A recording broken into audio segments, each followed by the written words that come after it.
Welcome back, you lovely people, to another episode of Present Not Past podcast. Today is a very sentimental one, very breakthroughing, if you know what I mean.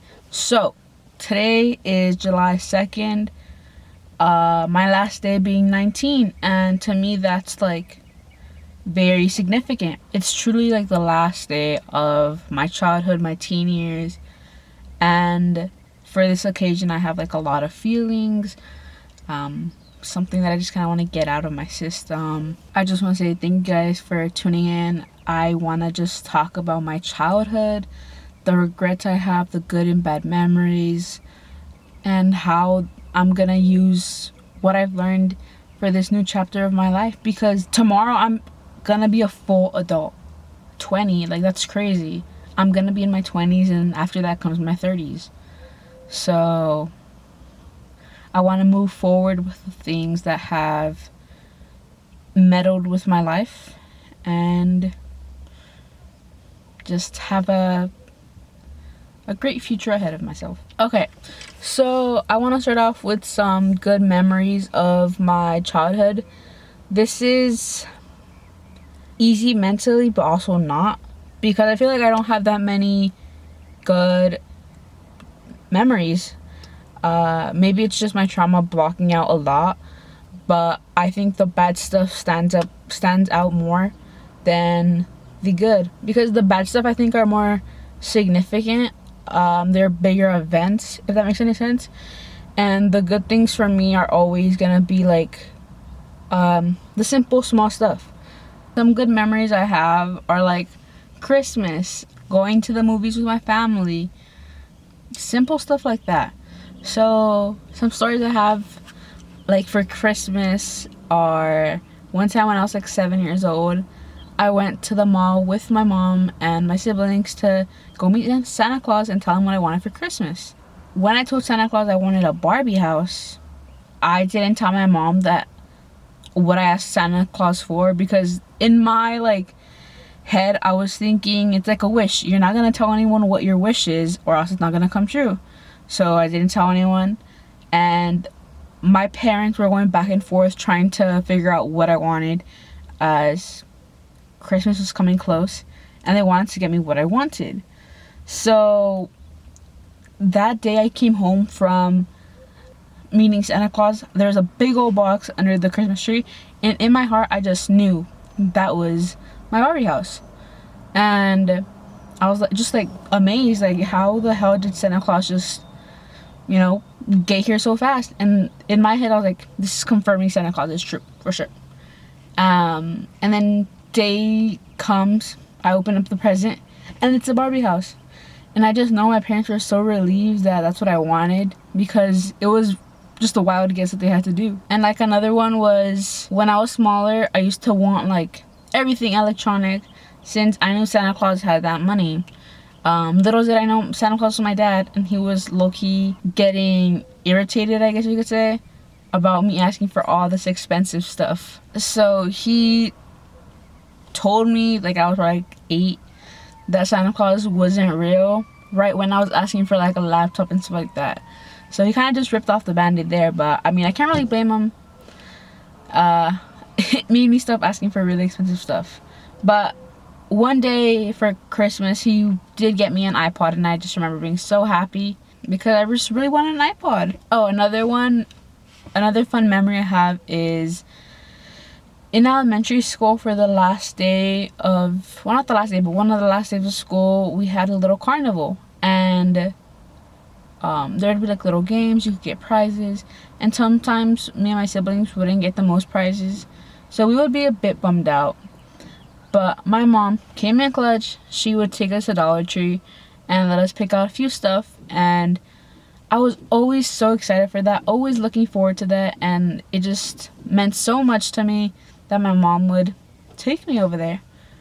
So yeah, I just love that. I think I really appreciate the small stuff, just when things are simple, because I think when everyone's just content, there's no fighting, all good vibes, that's when I'm the happiest.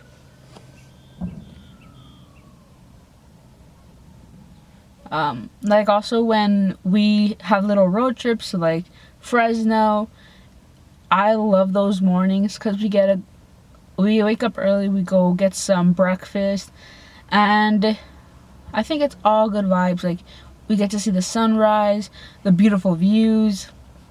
I just love that, and that's like something in my teen years as well. Oh, and then of course, always going to Universal just as an intimate family. I love that. I think we're all very happy, and I think I love it because I'm able to see like my parents' inner child come out. So that's also something I love. Whenever my parents are able to like just express their inner child, I love that. So now, coming to the bad memories, it's a good amount. I'm not gonna lie, but just obviously not the happiest memories, but I think it's something that has shaped me into the person I am. I think I've just grown stronger. It's gave me some life lessons. So where to start off? Well, when I was around 7, 8, I think those are the hardest years of my life. I just didn't know it at the time. I think I was too overwhelmed with so much going on that I didn't have time to process it all. So ripping off the bandage, I was sexually assaulted right there, and then so that was a lot for a child. My parents were struggling with communicating with each other, so they had some relationship problems that turned into family problems, as every family does have problems. My family had them too. And I think as the oldest child in a Hispanic household, every oldest child in a Hispanic household should know that we kind of like hold on to that baggage, and we just know so much at such a young age, and that's kind of draining. So yeah, I think like as a child, I just knew all the family problems, drama, financial struggles, like all of that I knew, and that puts so much pressure into me. I think it's really shaped how I look at stuff. Like with money, I am stingy with money, as people like to say, but in my head I just am terrified to let go of money because I'm always like a what if person. So I think, oh, what if I need this for that? What if that? Like, there are more important stuff. Sometimes I hold back on buying some stuff I really want because I'm like, what if worse comes to worse and I need this money and like I regret it now. So yeah. And then I've had relationship problems. Growing up, I didn't have the most friends. I was picked on, so that was really tough as a kid. I had to go to therapy for not having friends and for anger management issues. So that explains a lot. I just remember always struggling to fit in. I tried to fit in with like the popular kids, and it didn't work out. I always just felt like left out. And I think even as a kid, I struggled with my self-image, and I felt like I wasn't good enough. Because it's crazy, because in elementary, people are having their little weddings, their little relationships, and I always like never had that. And it made me question a lot. Also, some more stuff on my childhood is academically, that like I kind of struggled because of all the pressure I had. I was set to be an example for my siblings, so that became very overwhelming and pressuring. So that was not fun. And like going to middle school is the peak of when I was bullied. I was getting bullied on a daily, like almost to a physical level, and I just struggled a lot. Like I also didn't have the most friends there, so it wasn't fun, you know. So yeah, those are some of the memories I got. And then in high school, I again struggled with finding friends and loving myself and thinking that I'm not as good as other people because I thought boys didn't like me at all. It's like a lot in high school. Like, I was very insecure. I don't want to say I hated myself, but I think internally I did because I didn't put any effort into how I looked because I thought, what was the point? No one's gonna like me either ways.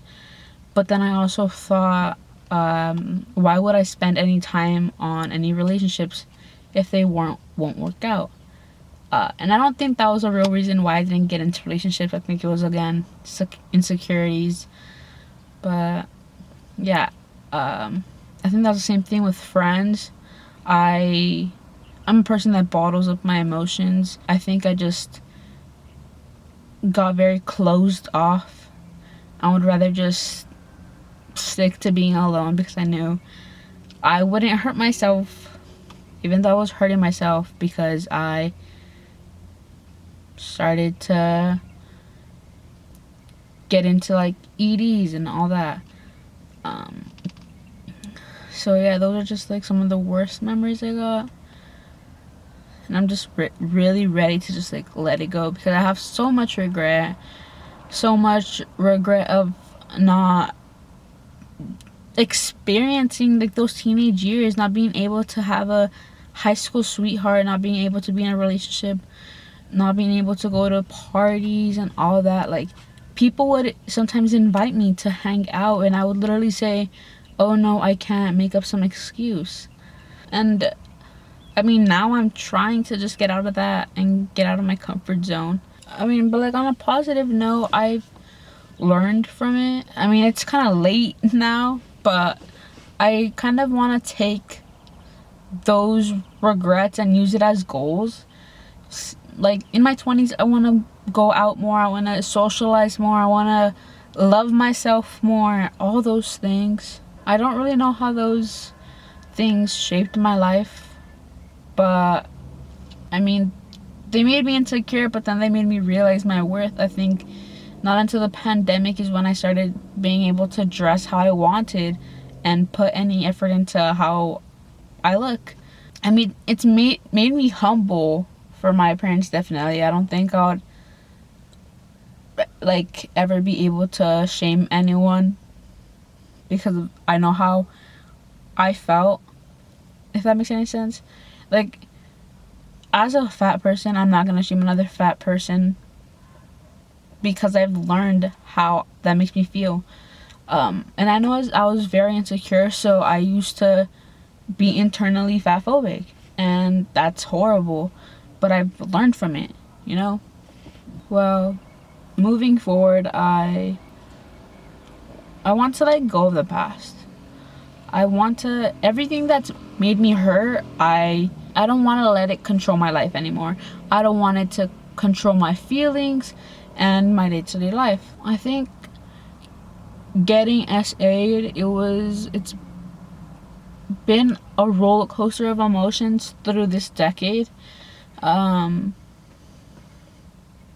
don't want to just minimalize it and say, yeah, I'm gonna forget it, like, get over it. No, like, no, I still have lots of hatred, but I also don't want to let that hurt me, and I don't want to let that change the way I perceive people and myself, because I think with that experience I became terrified of men and terrified of letting anyone get close to me.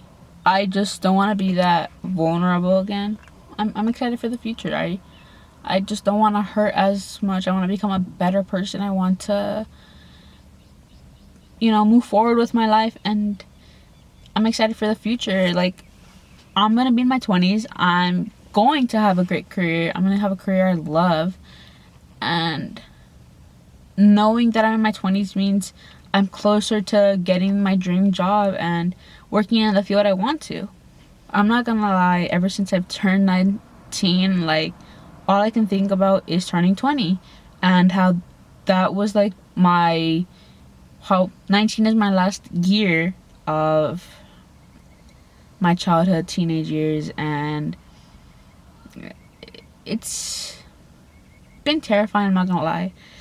I've just been thinking of how I kind of have fucked up these 20 years, but now that I'm actually about to turn 20, I'm a little bit more excited. I am excited to just let go of all those negative feelings and let in the positive ones. Instead of thinking of the negative stuff of my regret, those horrible memories, I want to think about the new positive memories I can make, the new relationships I can have, the just being excited for my future, because I have faith in myself that it's gonna be a bright one. So yeah, I want to get out of my comfort zone. Like, I want to travel more. I'm planning on going to Greece for my 21st, so I want to save up for that, start saving up for that.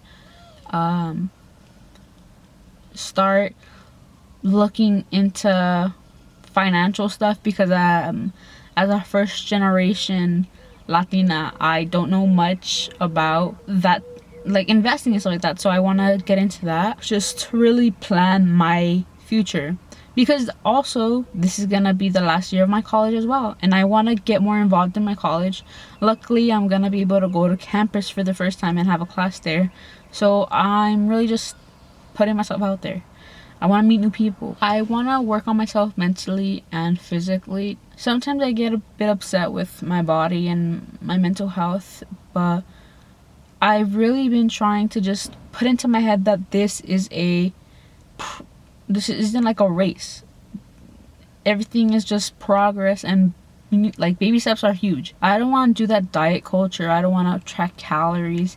I don't want to be a gym rat. Like, I want to do everything because I enjoy it, because it makes me feel good. For example, I am very excited to eat a Caesar salad with a side of homemade french fries. It's something that I need, my veggies, the salad, and something that I want, the potatoes. Compromising is huge. I just want to learn more about that, stick to that. I just want to educate myself more. Again, mentally, I want to read more. I want to be more out of my comfort zone. I've been starting to, for example, with my YouTube, I used to be very secretive. Then I used to like post on my story, but also hide people. Then I started not hiding people, and that's where I am right now. Next step is to share it with my intimate family, but that is still kind of terrifying because I talk about some really personal things on here that I don't want to have conversations with intimate people, you know? Yeah, but I am always trying to promote myself because I want to be my number one fan. I've been just sticking to this, like, I need to promote myself. I need to be that person that believes in myself. Again, like I said, I'm excited to travel, excited to network. I really want to have some like creator friends and people that I can learn from and kind of have as my mentor, I guess. Just want to get into that space. I have always said this since day one. I want to be that representation that not many people like me have. Since the longest, all I can remember is wanting to share my experiences, because no one on YouTube has ever shared about their struggles, and I've never had anyone I can relate to. So I want to be that person that people can relate to. I hope you guys were able to take some information from this and use it in your day-to-day life. Like, any advice, like, use my regrets and all that to learn from. Like, live your life. Don't think of the what ifs. You truly never know when your last day is gonna be your last day, so live it up. Don't be stuck in your room all day. Go outside, even if that's for like 5 minutes. Just admire where you are. Just be appreciative, grateful. It's always nice to do so. I know we all have our struggles, but we could always be doing worse. Like, we could always be doing better. We could always be doing worse. I think that's gonna wrap it up for this episode. I turn 20 in 4 hours. Next time I have another video out, I'm gonna be 20 years old. That's insane. But thank you guys for listening. I appreciate you guys so much, truly. I love you guys so much. As always, you're important, you matter, and you're loved. Bye, guys.